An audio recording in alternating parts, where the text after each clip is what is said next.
So we're talking about relationships and we're talking about all these different things that are occurring, which is good because we're going down a generational timeline where it affects relationships and how and where we are today and how did we get here today in terms of Right. relationships, which is a really good dynamic. So we've talked a lot about you guys in terms of relationships and your pet peeves, but in terms of insults is the word. What insult you received and you've been proud of? You go. You gonna go first, bro? Uh, What type of insult that you received, Rod? I mean, Muada, and you were just proud of? That he was out of his cotton picking mind. yeah, that's for sure. That motherfucker crazy. He believes, I don't know. You damn right I'm out of my cotton picking mind. I don't pick no cotton. Goddamn right. I'm out of my cotton picking mind, because if it means that being in my mind means being like everyone else, I would rather not. Nah. Who say I was out of my mind. I'm smart ass dummy. I don't fucking know what people say. Whatever the fuck they say. I don't, you know, people are fickle. People are. Yeah, we just experienced it. I respect people of all ethnic groups. I respect human being spirit, but I can give two fucks about them for real. What I mean by that is people will have opinion about anything. My father used to always say to me, I can't remember if I said it the last time we were conversing, that the more friends you have or more associates you have, the more opinions you'll have about yourself. I'd rather be alone with a few solid ass brothers than have a whole bunch of fucking friends or associates, whether that's male or females. I just rather not. People gonna have opinions about whatever the fuck you do, whether it's high, low, right or wrong, up, down, good, bad, whatever any of that shit means. You know, caring about what others think about you is like ridiculous. You know,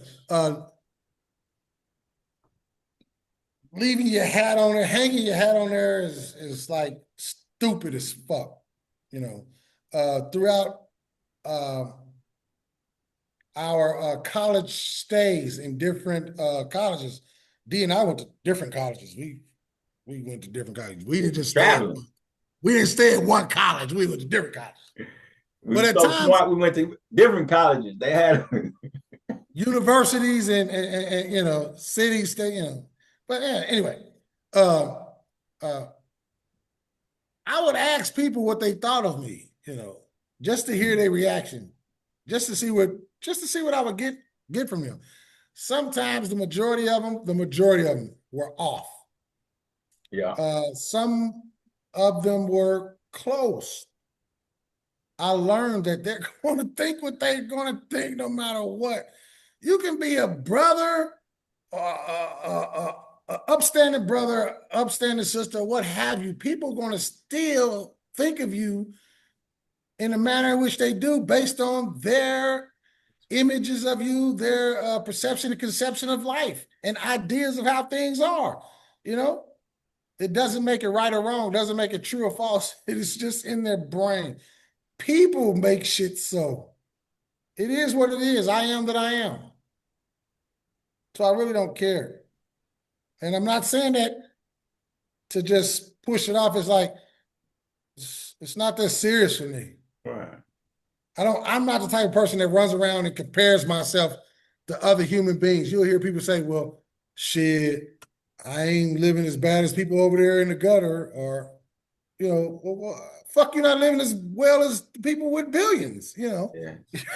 You gotta always compare yourself to the lower people or whatever. I just don't do it. I live my life the best way I can and appreciate the Creator giving me the life that I have and living it to the best of my ability. So if they say things, they say it. Yeah, it causes a lot of depression and anxiety. People it creates too much issue. Affected by I need to be running around in my head thinking about what this person think and what they think and what. Get the fuck out of here. That shit's retarded. What about you, Mr. Black Wall Street? We're gonna do this in sequential. I'll say something last. The greatest insult that I received that I'm kind of happy about it. Let me see. The greatest insult that I would say that got some good questions here, y'all. Yeah, I didn't want to take up too much time wrecking my brain searching out. So right. I just said what came. I would say the greatest insult would be that well, you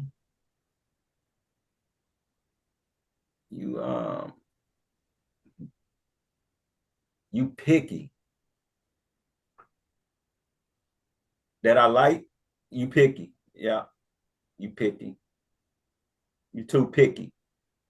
You ain't gonna never find nothing better. Who was that? Who was that behind you, D? To your left? Which one? Right on the top. To my left? Yeah. Ampool? Ampool. Oh, Ampool. What's Ampool? He's picky. Well, yeah, he's picky. He's of divine discernment. Oh, he exercises divine discernment. So that's what they call picky. They don't like Jesus is good enough for me. Ooh, picky. That's a good one right picky there. Picky translates into divine discernment. So they don't know. Sniff out the BS, remove it, and get at the substance. So they don't understand that. So they call it picky. They call it picky. And it's divine discernment. That's all it is. Damn, I thought he was Anubis, but hey. That's the Greek term. For the bougie folks, it's Anubis. Listen. So what about you, Miss Keish? Well, I'm not ashamed to say the insult that I receive, and now that I'm proud of it. Get ready, Gnarls Barkley. They say you crazy. No. And I'm okay with it. Call me crazy. Call me cuckoo. But if it's anything that's going to disturb me and bother me at this point, I don't need it. So I'd rather take the bait as being crazy. So I've been called crazy. I've been called psycho. I've been called a lot of things, but I'm good with it. I'll take those names too. I'll take it, Alex. Alex from Jeopardy. Oh, okay. You threw me off. Threw me for a loop for a second. I can't even remember Alex. Alex Trebek. Alex Trebek. He was on there for the longest. He's the guy that died of prostate cancer, I believe. Yeah. Well, he had pancreatic cancer. My father and he had pancreatic cancer at the same time. I think they passed with months apart. I ain't familiar with that. Yeah, greatest insult. I know y'all like, what the hell does he keep looking over there for? I'm like, I'm hearing shit. And I'm like, Do you feel like somebody's watching you, Muada? You always feel like somebody. I don't care if they watch me or not. You better just don't attempt to put your hands on me. Put your hands on me then. What young woman you done dealt with? And she's looking and looking around. Hell no. Listen, I told you when I was younger, I used to run to them. Now I'll be like, whew, I feel for you. I can only imagine what you've gone through in your life. Man, for real.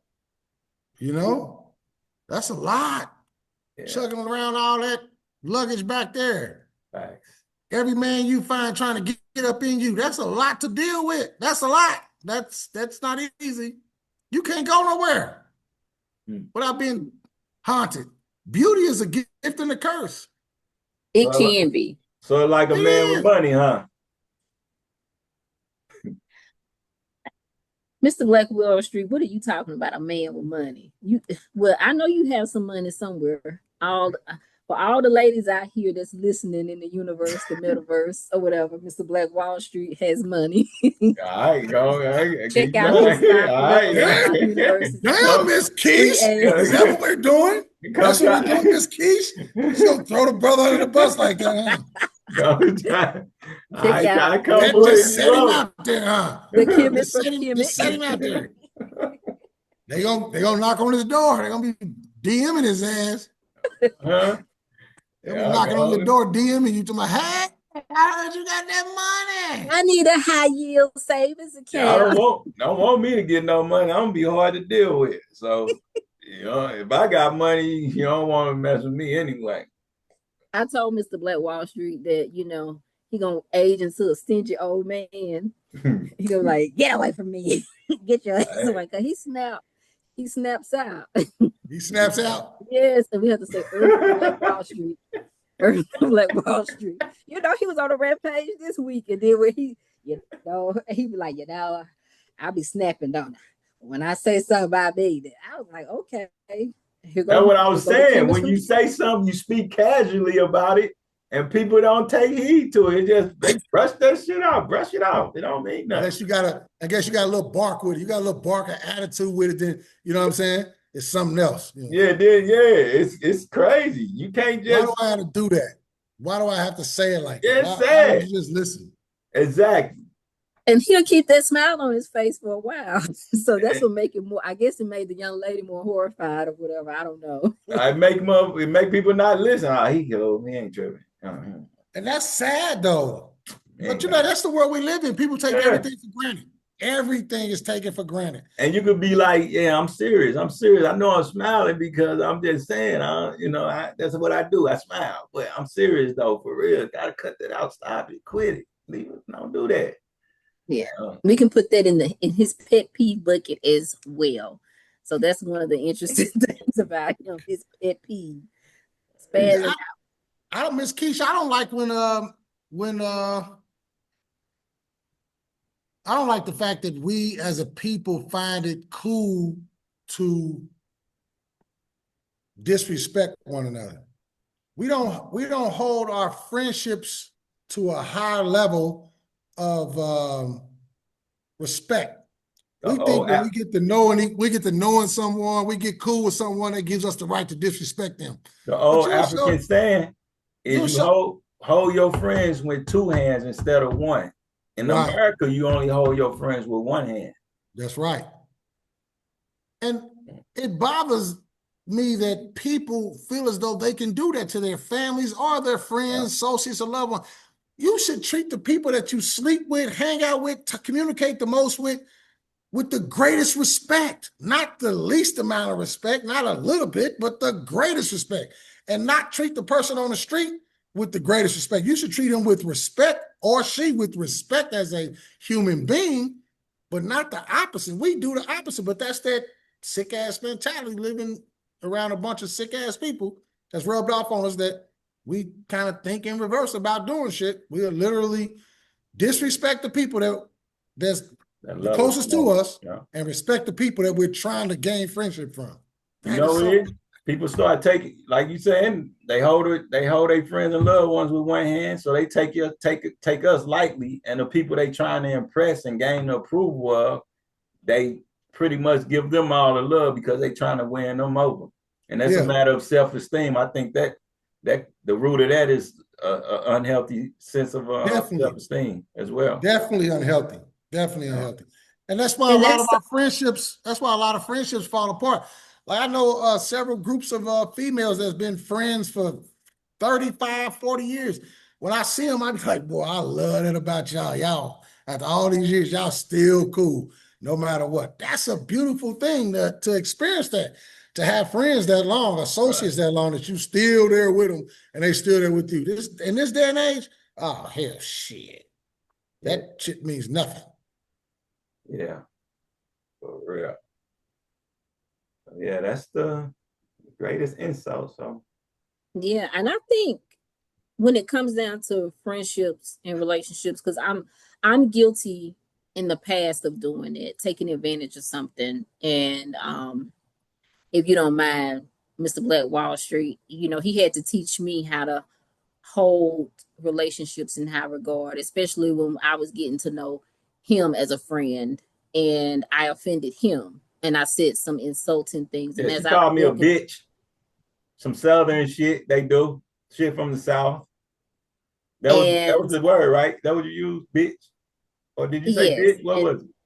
It was that. And Yeah. I had to apologize because he's, being that he went to college, your non-traditional colleges, and being that, I'm not in a space to where I can talk to a man like that. It was disrespectful. It was wrong. And I had to take a step back and just do some work within and on myself to make sure that I don't repeat that behavior, not just with him or any man, because we all deserve respect. I think she I said And agree. these I bitch agree. niggas. Did you say these bitch I niggas? know plenty of people. I know plenty of women who will say that some men are bitches, and Yeah. I've heard, yes, and I've heard men say that other men are bitches. I personally don't think that a man can be a bitch in the sense of the word in which we use, because it means a female or a female dog or what have you. So that can't happen. Men do have feminine ways when they're not taught the proper manly male things. And that's because they're raised by a woman, and they're nurtured and coddled by a woman. So they will have tendencies to do female characteristic things or say female characteristic things. Can they be a bitch in the total sense of it? Fuck no. Unless you choose to be uh the rainbow family, Some as they say. Is some that women the is proper thing to say? The rainbow family? right. you can I use don't know. that, yeah. I'm No, you learning can as we use it. Yeah, go. you can I use don't that. know. And some women is like Keisha. It was, I think it was just part of her language. She ain't. I don't think she meant it. That's why I wasn't. I was tripping, but I wasn't like. It's just like she don't know no better. Poor child. Right. But I had someone to talk to me, and I gave them the scenarios of another female. She was like, well, if this is going to be your friend, you know what his life is, you know what he has experienced. You have to be mindful and be cognizant of what you say, because his background is a reflection of why he does not take that disrespect. And his background is a reflection of, him having to protect himself at all times, you know. So you have to be mindful of that. This lady, we're friends to this day, and she told me, and she's from Mississippi, just be mindful of what you say and how you say it, Now, you can I know. ask you this? That's to Mm-hmm. anybody, any man, though, especially. Right. That's true. Can I ask you this? Right. Mm-hmm. When you first came on here, you said that you were a beautiful, intelligent woman. So if you are that, why would it take another beautiful, intelligent woman to advise you to be mindful? I will say this: not every person that's intelligent or beautiful has the wherewithal, or we speak, depending on how we were trained, we speak with our emotions, like you said, and not think about the consequences. And so I was just flying out the mouth, or what was said. Okay. And sometimes, and I'm happy to have that friend who's that voice of reason, because Of course. Of course. if a woman doesn't have those type of friends, she's gonna go through self-destruction. So even when she said that to me, at the time, it was like, well, I don't understand what you're saying. But when I sat there and I resonate on what she was saying, everything that she said was true. And then if I was going to continue this friendship with Black Wall Street, I had to clean up my act, because I had to realize it wasn't cool. He has shown me respect since, the beginning of our friendship, and I should reciprocate that. I agree. I agree. For sure. For sure. For sure. Now, can he be meticulous? Absolutely. Well, that's Because Can okay. he be interested? Absolutely. the Now, truth is listen, in the details. if all of us were like one another, what would the world truly be like? It'd be a boring ass place. It's really boring now because too many of us are wanting to be the same, but we have to appreciate, respect, and have a high honor of individuality. What bothers me a lot is that, not bothers me a lot, but what I don't understand is why people feel like they have to do anything extra in order to separate themselves from anyone else when all they have to do is look in the mirror. No matter what your parents did, no matter what goes on in life, they can never go back and recreate you. You cannot be duplicated. You cannot be recreated. If your parents say, hey, we're going to get back together and we're going to create another you, they couldn't do it if they wanted to. It's impossible. It's impossible. So we are unique beings in every aspect. There's no reason for us to look to no one else. It's only to look to ourselves and to within ourselves and move accordingly. Learn about who we are, and we'll learn as much as we learn about ourselves. We'll learn about others, and then implement that in the world in which we live in. So once you say it's a boring world we live in. If everyone acted accordingly, everyone acted the same. It's a boring ass world. We were all the same people. And everybody pretty much act the same. They say if you have a knowledge of self, you'll never have a dull moment in life. Right. True. That's what I said. And that's why I said it is kind of boring because everybody's doing the same shit. Like when we were growing up, we're not that far off in age. We all have gray. Keisha, Miss Keisha, you probably hiding yours. A lot of things that we see now, we didn't see back then. We see more people, more ethnic groups, more cultural people doing everything that we Americans, African Americans are doing. We have pushed the global culture. The global culture has been pushed by us, driven by us, and we don't even understand it. Now, the financial sector and the tech sector is being pushed by people who have, a lot more influence, influential people who have the money and the backing to do so. But they definitely use us as the people in which to drive a lot of this stuff. Yeah. If you pay attention, a lot of things that you see today, be like, people wasn't doing that back in the day. They wouldn't dare do that. Now they're doing it. They're taking on the same styles, the same flavors, the same attitudes, the same machoism, the same feminism, the same, it's like, really? Like, huh? Yeah. Yeah, it's been interesting. And then from the bird's eye view, I would say, in which we was able to see the world and see the cultural shift was like in 3D for us. It was amplified for the simple fact that we was kind of like in a preservation jar. Right. And we was kind of seeing things because where we was at, things was moving slow. But looking at the outside world, VI, TV, talking to loved ones on the phone, it was an interesting, especially being that we was culturally and historically aware. To see the shift was amazing because I remember in 2004, I was like 8 years in. I was like, 23, 24, 25? Yeah. And my brother told me, man, you remember such and such and such? I ain't gonna say no names, gotta protect the name. But yeah, she told me to tell you she got some tight dyke pussy waiting on you. I say, what? I didn't know nothing about, lesbianism being open like that. It wasn't open when I left. And getting your dick sucked wasn't a thing. I ain't experienced that to 27, 28. I left at 17. So the culture shift was real. And when I heard that, I'm like, damn. And I'm conscious at the time. So I'm like, boy, this is going to be a different kind of world. It is, yes. It's going to be different. Yeah. And then I get to it and see it. I come out and I see young dudes asking for money. I'm thinking it's a move. I'm ready to lay law down, but they actually begging for quarters. Right. And everybody fellatio, that's the thing to do. They talk about it. And so I'm like, damn. I'm like, I had to sit down plenty of times. Like, what is going on? I agree. It's too fast. Hold up. Slow it down. Let me regroup. Let me fall back a little bit.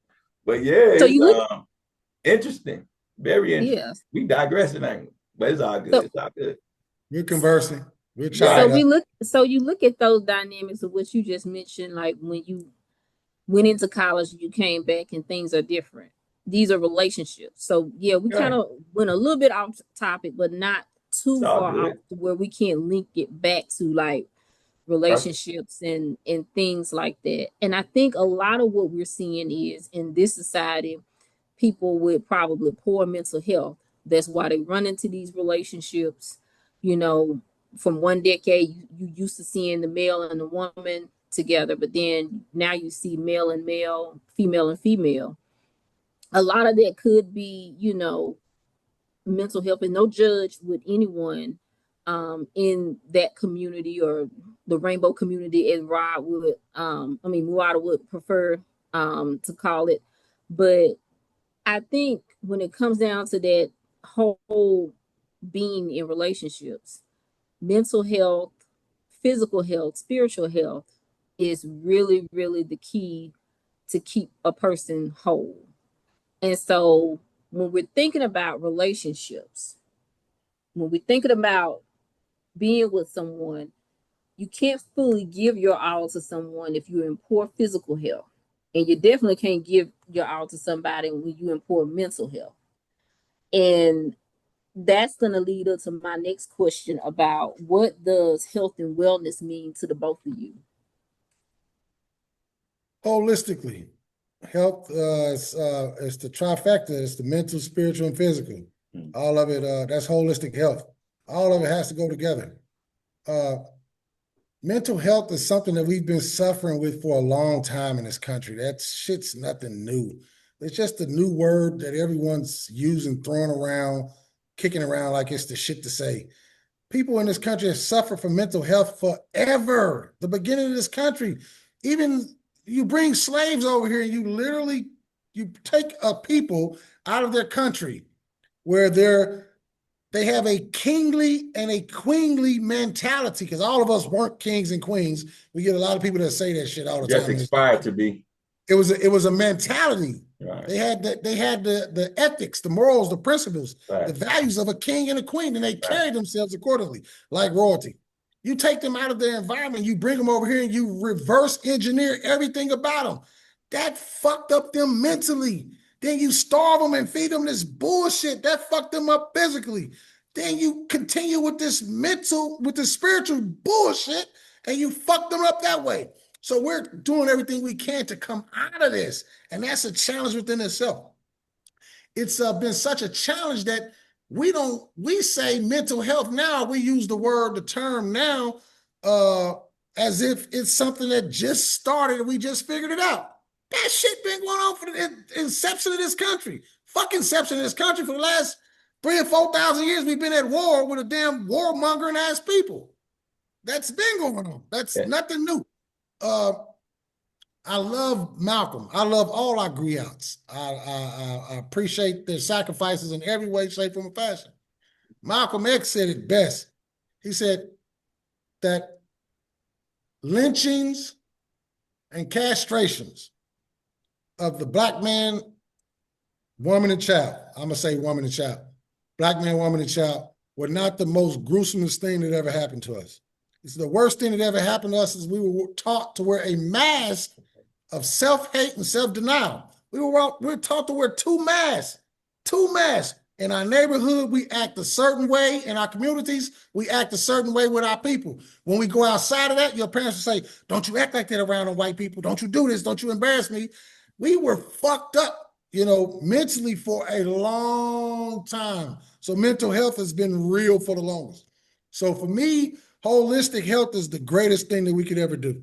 We can achieve in our life to help ascend us mentally and spiritually to a place that's of wellness for us as individuals and us as a community collectively. But we all suffer through it. Even Caucasians suffer through mental health in this country. If you think that people being lied to, told a bunch of fucking lies about a great people for so long is not damaging to their psychic, it's crazy. But let's just think about this. In the 50s, not too far long ago, the 50s and 60s, these people still believe if they got in a fucking swimming pool with a black person, or if a black person got in a swimming pool with them, that the blackness, the chlorine would cause the blackness to come out of them and get onto them. That's a sickness. That's some sick shit. That's like, think about that. That's some like, come on. So these people literally believe that we were unfit, unable, couldn't this, that, and the other. They told all these damn lies that we were good for nothing, but they couldn't build this country without us. The entire Washington, D.C. is laid out like in a map of Egypt, of Africa. The numerous of different cities are based off of African principles, teachers, geography, architects, and so on and so forth in this country. A lot of teachings are based off of that. So these people literally lied to us and told us that we were nothing forever. And I'm saying forever because that's all we've been taught for the last 500 years, going through this abuse with these damn people. And more than that, let's and I have this thing where I may go on too far. Just stop me anytime. But D, you can help me with this because my memory's a little short. We had a people in Africa, the Blemmies, that went to war for 40 generations. Yeah. 40 generations. That's a long time for people to be warring. A long time. They were taken out by the Europeans who helped them, which were our own people called the Nomads. They helped the Europeans take out the Blemmies. That shows mental health issues. Same shit that we've been going through for a very long time. We suffer from right now today. Just like football, what they call that shit, CTE or CT, whatever, CTE, if I'm not mistaken. CTE. Mm-hmm. Okay, CTE is a real issue for football players, right? Now listen to this. I've said this for years before this even came out. We, as young boys in the 70s, were playing football without helmets. What they call it, killer man. Call it killer man. Do you know how many young men that were born in that time frame was playing football without helmets that got concussions and suffered from CTE? Like think about that, because that's the culture was being pushed. Yeah. You understand what I'm saying? So mental health has always been a real issue in this country. It's nothing new. It's interesting that you brought that up, because have you seen Jordan Peele's latest movie, Him? It's all about a young man. He's a rookie that ends up getting drafted in the NFL, but while he's going through his drafting process, he suffers an injury. But he continues to persist. And again, this team is made up, it's not a real NFL team.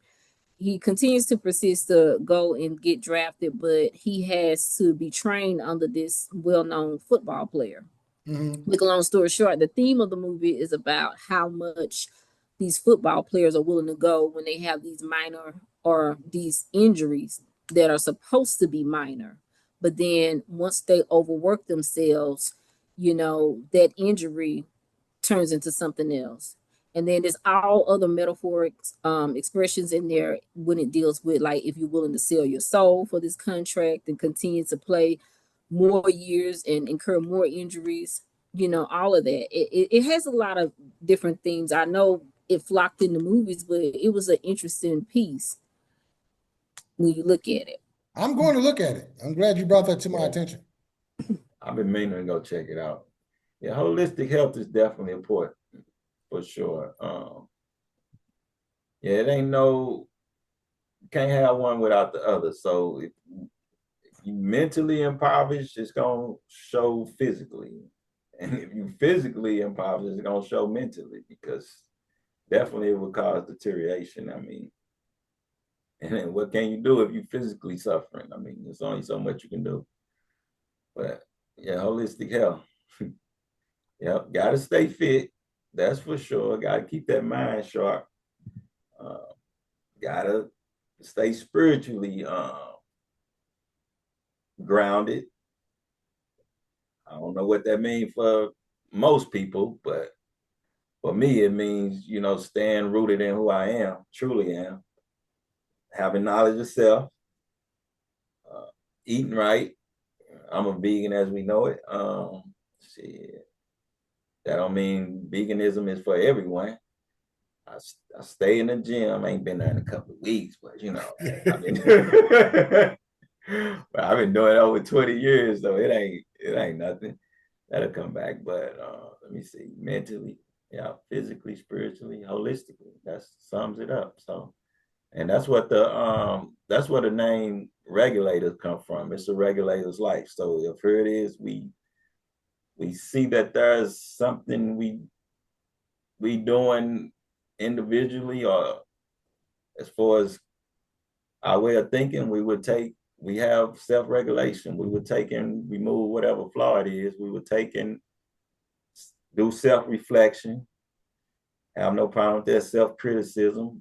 Many people don't like to tone out the noise. We like to run to the noise that's in our head and find solitude and quietness in order to comprehend what's truly going on. So definitely holistic health is the way to go, because it's best to be happy than be king. I'd rather be happy than have millions of dollars. So you happy and then you gain millions of dollars. The millions of dollars ain't gonna do nothing but enhance your life. So holistic health is definitely the way to go. So that's what health and wellness mean to me. To double back on that, I would say health is everything, because without your health, no matter what you have, you can't be your best self or you can't function. And so that's what's a concern even for me on my personal journey. There are some concerns with my health that I definitely need to correct. I was reading the other day, and full transparency for everyone, I have stage 1 hypertension.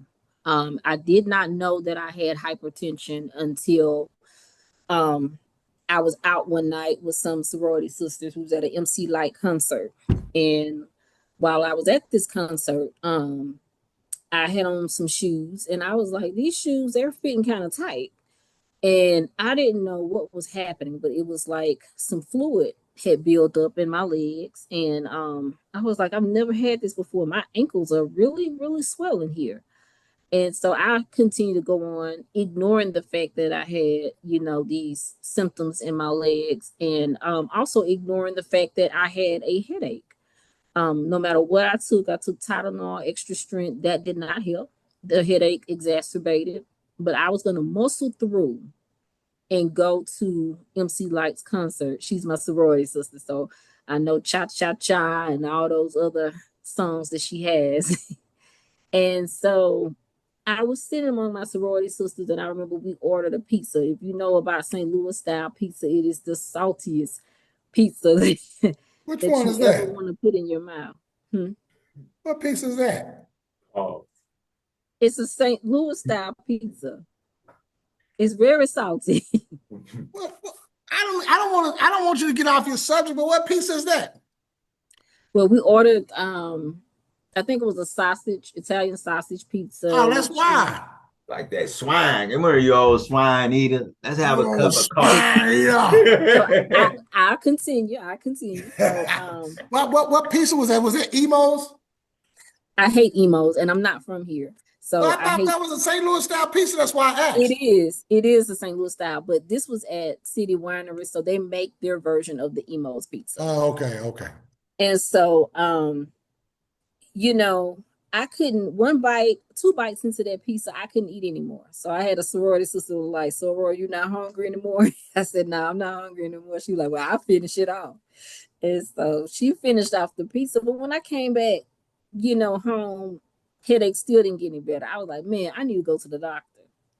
And so she knew exactly what was wrong with me from the time I came in. So when you have like a hypertension headache, it's a headache that you really want to stop. It's like somebody just constantly hammering in the back of your head.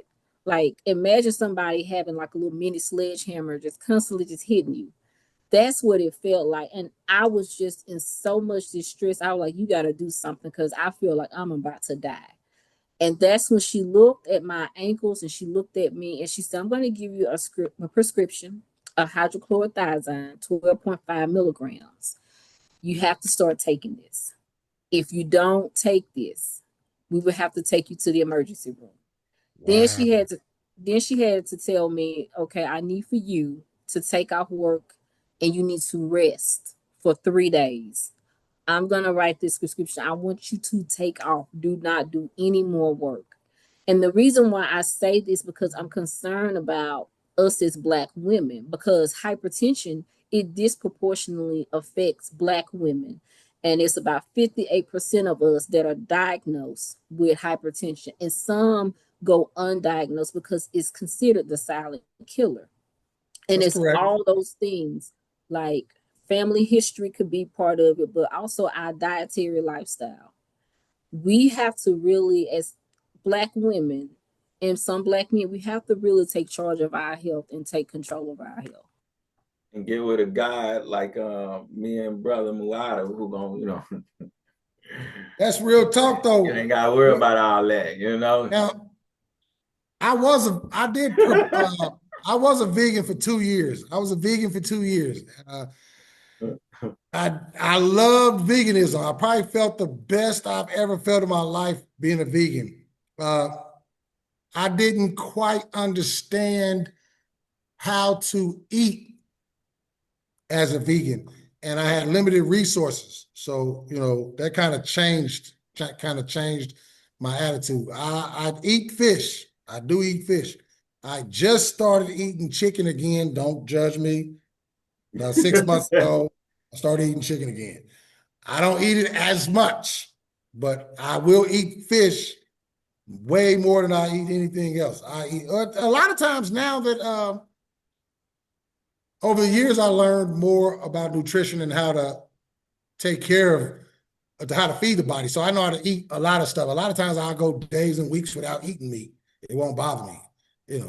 Every once in a while, if I get rushing, I know I need to store up on some food real fast. I will get a fish sandwich and some French fries. Don't judge me. No judgment here.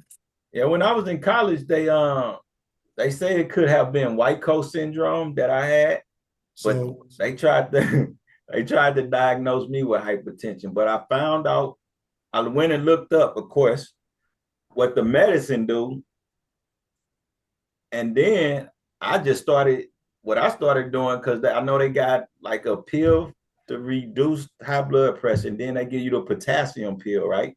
yeah, Which is like a water pill. right. It's for certain people. Like with hydrochlorothiazide, it's a fluid pill. So it's a diuretic. It lowers your blood pressure because it's trying to relax the blood vessels, and then it drains the fluid because what the fluid is doing is it's being backed up because your kidneys is trying to secrete all the excess salt So yeah, Right. from your system. I did the But research. Go ahead, finish that. that's one of the reasons why I want to get off the pill because long term when people stay on this, that's why you see a lot of people they're on dialysis because they've been on high blood pressure medication for so many years. So that's what I researched, exactly what you said about the salt and all that. So I knew, okay, it's trying to push out the salt. So okay, what I need to do is now sweat a little more. And I need to drink more water and kill the salt. Eat my food bland. I had to get on my white folks. I had to get on my white folks thing. Bland food, no salt, work out, sweat, drink water. Cayenne pepper. That's what the medication do. Basically, try to push the salt out. And cayenne pepper. Yeah. Cayenne pepper. So you pushing the salt out. You ain't using the medication. You pushing the salt out by sweating. Because if you got a lot of salt in your system, if a person go out and sweat, you can see the salt on their face. You can see it. So if you go and sweat, drink water, leave the salt alone, which I know is hard for people to do. It's like sugar. And man, you can beat that thing, but it's gonna I mean, hey, That's pretty hard for people to do. I did it because the majority of people in my family have high blood pressure and diabetes. And I said, I will not be that one. I will not. I remember having, every year we take physicals and you got to go through all the BS, not BS, it's for your health. Hold on, disclaimer. Before you go on, bro, I'm not a doctor. Right, I'm not a doctor either. I'm not telling you to do it. Right. That's what I did. Yeah. I'm not a medical doctor, everybody. Right. I did the same exact thing that he described. And for years, I had doctors, they would tell us both, we had white coat syndrome. Right. They would tell me that I had low blood pressure. My blood pressure was too low. I played handball every day, all day. When I wasn't studying, I didn't have class to go to. I'm playing handball. I don't care. I'm gonna find somebody to play handball with. I was probably 250. I'm 250 now. I probably was like 250 then. At 238, I'm like unstoppable on the handball court. But they used to say, hey, you need to drink more, you need to eat more salt. You need to take more salt. And I refused to. And I used to tell him, he said, well, you can lose more weight and you won't become a diabetic. I was like, hey man, can you play handball for 2 or 3 hours straight a day? He's like, no. I said, well, I don't need to lose weight. I'm in great health. I can do this nonstop, like literally nonstop. So they used to tell me that, and I used to be like, I'm not worried about that. I know how to control this thing. I know how to get this thing up and down. I know what to do with it. And I did it for years. I still do it to this day. I don't take no pills. I don't take none of that shit. I don't, because I know what it'll do to you. I had to tell my mother about 7 years ago, hey, look, get off of that shit. Lisinopril was like terrible for people, for black people. It was really doing black people some dangerous, it was killing black people, literally. And I had my grandfather, my aunties, I was like, hey, look, y'all need to really rethink this drug that y'all on because it's very dangerous. And there was my son's uncle passed from it. That was one of the reasons he passed, the Lisinopril. But I don't agree with a lot of that stuff. I believe in the body will naturally heal itself. If you do what you need to do to take care of yourself, it will definitely take care of you. Not saying it doesn't need help. Not saying that doctors aren't good, because doctors are beneficial. Medicine is also beneficial.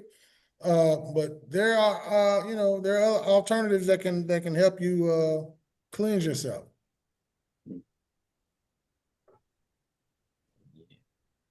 Keisha? I mean, who's Keisha? So with that being said, I am officially on a low sodium diet, and I am officially on steamed vegetables and things like that. And fruit. Steamed vegetables and a bunch of fruit. Yeah, I'm doing fruit as well. Mainly melons, though. Melon's great for you. Watermelon, honeydew melon, they're great for you. I love, I take a watermelon in the summertime and I chop that thing up and put it in the freezer. Whew, that is a delicious popsicle. You don't need no popsicle. That thing right there is so good delicious. for hydration. Yes, that's all I do. In the summertime, I'm watermelon myself out. Hydration. Good hydration. Okay. So we're getting close. Well. Yeah, we're getting close. We're getting close. And so I have one question that I want to pose. If you had one person that you admire and would love to meet, whether they're living or gone on with the ancestors, who would that person be?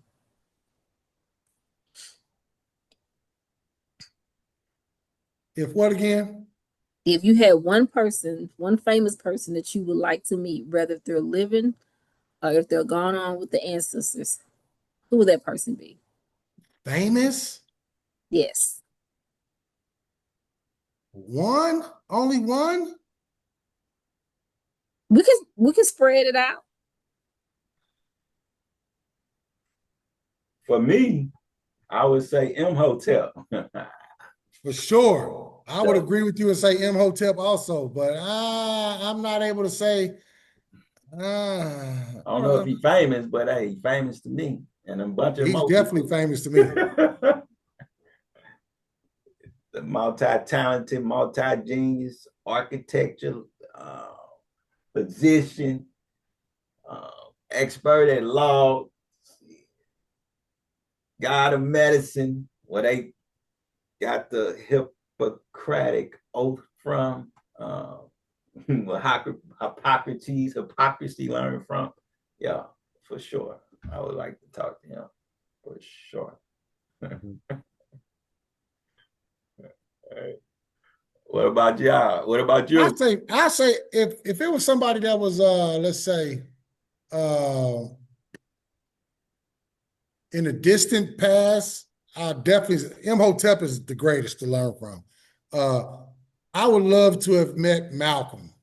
Malcolm, yeah, that would be interesting. I would have loved to met Malcolm.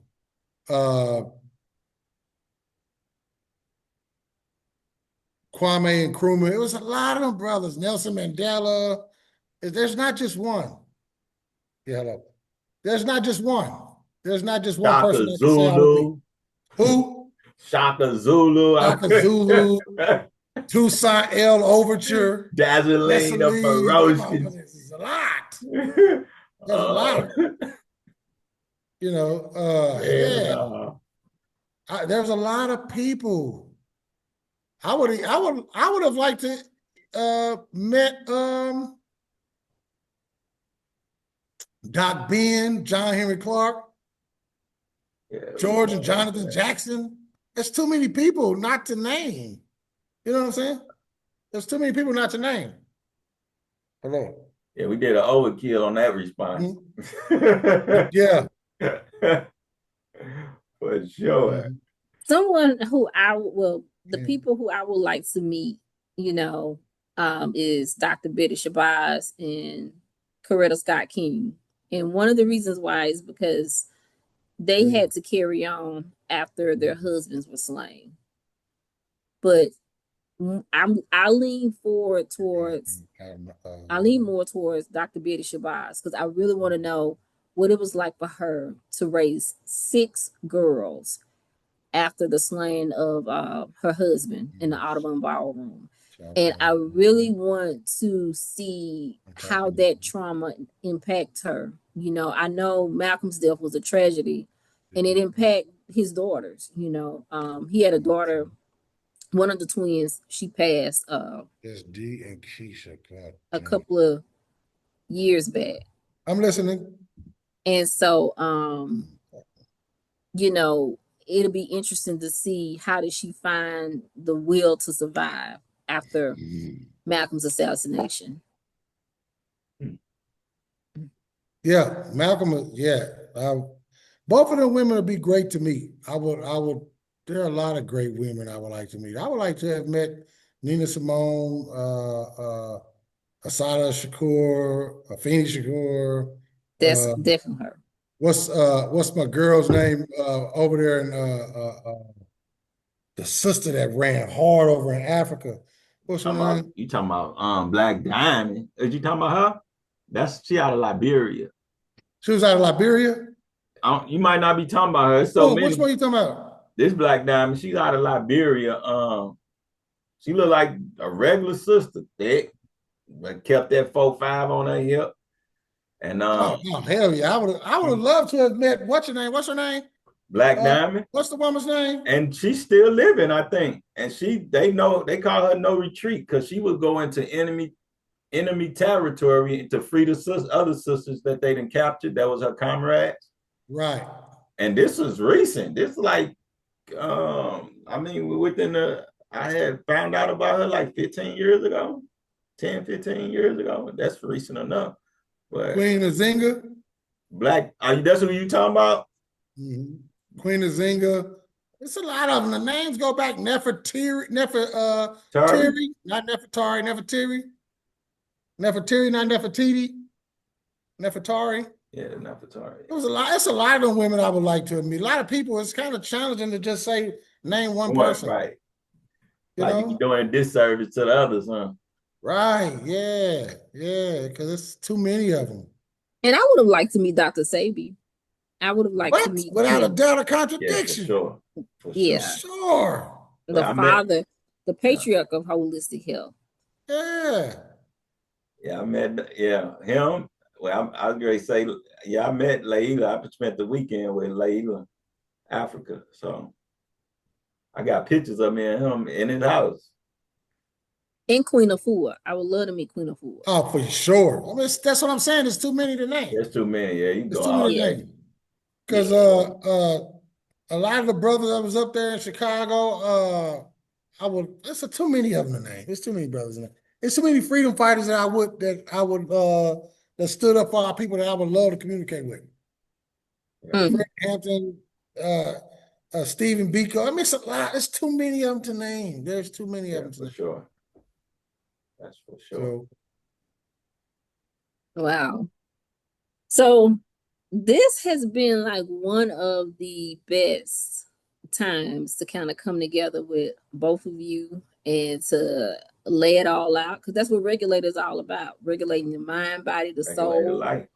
the mental stimulation, the conversations that rule the nation. That's something that we must continue to do, dominating society and letting them know what's right, restoring originality, and right. honoring our ancestors. That's the key thing. You did who you say something about, you said something about Jesus about 10 minutes ago. What you say? I didn't say anything about Jesus. I No, didn't I say thought you anything said about it's something. Yeshua. We I didn't say rewind anything. 10 minutes. We gonna I go didn't. back. You said something. I What can't did he remember. say? I had put I it to the side. I haven't said You anything, say and we were something. You was not. like in Jesus' name or something. But what you remember? You said something. Yeah, I was when Rob was talking about Ampu, also known as Anubis. I Yeah. said you need to have Jesus there. You say you need to have what? Jesus there. Yeah. Yeah. Yeah. I remember you saying that. Yeah. So to our viewing audience, if you have Oh, not tapped into Black Wall Street, he has his stock exchange courses that are happening. Make sure you tune into all that he's doing in the stock world. It's never too late to open up that high yield savings account, and it's never too late to enroll in his courses. So Okay. check him out. Rock.